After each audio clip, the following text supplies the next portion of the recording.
2 ദിവസം മുൻപേ ഞാനൊരു എൻഗേജ്മെൻറ്റിന് പോയിനെ. അന്നേരം വിളിച്ചിട്ടൊന്നും ഉണ്ടായിട്ടില്ല. ഞാനൊരു സ്പോട്ടിൽ റൂമെടുത്ത് താമസിച്ചിന്. അപ്പോൾ ആടെ ഒരു ഫംഗ്ഷൻ നടക്കുന്നുണ്ടേനു. ആടെ കയറിയിട്ട് ഒരു ഉളുപ്പുമില്ലാണ്ട് ഫുഡ് അടിച്ച്. ഈ ഹാളിലാണ് ഫംഗ്ഷൻ നടന്നത്. ഇതാണ് റിഫ്താല ബാങ്ക്വറ്റ്. ഇവിടെ 2 ബാങ്ക്വറ്റ് ഹാളും ഉണ്ട്. പിന്നെ 8 എയർ കണ്ടീഷൻഡ് റൂംസും ഉണ്ട്.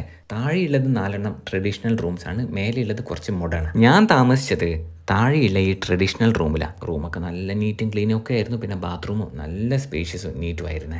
ഞാൻ വെറുതെ പറഞ്ഞൊന്നുമല്ല, കാണുമ്പോൾ തന്നെ മനസ്സിലാവുന്നില്ലേ. അപ്പോൾ ഇവിടെ 2 ബാങ്ക്വറ്റ് ഹാൾ ഉള്ളതെന്ന് ഞാൻ പറഞ്ഞില്ലേ. അതിൽ മീഡിയം സൈസ്ഡ് ഹാളിലാണ് ഞാൻ പങ്കെടുത്ത ഫംഗ്ഷൻ നടന്നത്. താഴെ പിന്നെ വേറെ വലിയൊരു ഹാളുണ്ട്, അത് കാണിച്ചു തരാം. അതിൻ്റെ അടുക്ക് ഈ ചിക്കൻ ബിരിയാണി, ചിക്കൻ പീസും കോഴി പൊരിച്ചും എല്ലാം കൂടെ കൂട്ടിയിട്ട് ഇങ്ങനെ അങ്ങോട്ട് കഴിച്ചിന്. അതിന് ശേഷം പോയിട്ടൊരു ഐസ്ക്രീമും പിന്നെ ക്യാരറ്റ് ഹൽവയും കൂടെ കഴിച്ചിന്. ഇതാണ് ഇഷ്ടം പോലെ കൂളറും കാര്യങ്ങളെല്ലാം സെറ്റാക്കി വെച്ചിട്ടുള്ള താഴത്തെ വലിയ ഹാളെ. പിന്നെ നമ്മൾ ഈ വീഡിയോ കണ്ടിട്ട് ഇവിടെ പോകുന്നവർക്ക് ഒരു സ്പെഷ്യൽ റേറ്റിൽ റൂം കിട്ടുന്നൊക്കെയാണ് പറഞ്ഞത്. വലിയ പാർക്കിംഗ് സ്പേസും ഉണ്ട്. അപ്പോൾ ഈ സ്പോട്ട് വരുന്നത് കണ്ണൂർ താണ മാതൃഭൂമി റോഡിലെ റിഫ്താല ബാങ്ക്വറ്റ് ആണ്. അപ്പോൾ ശരി.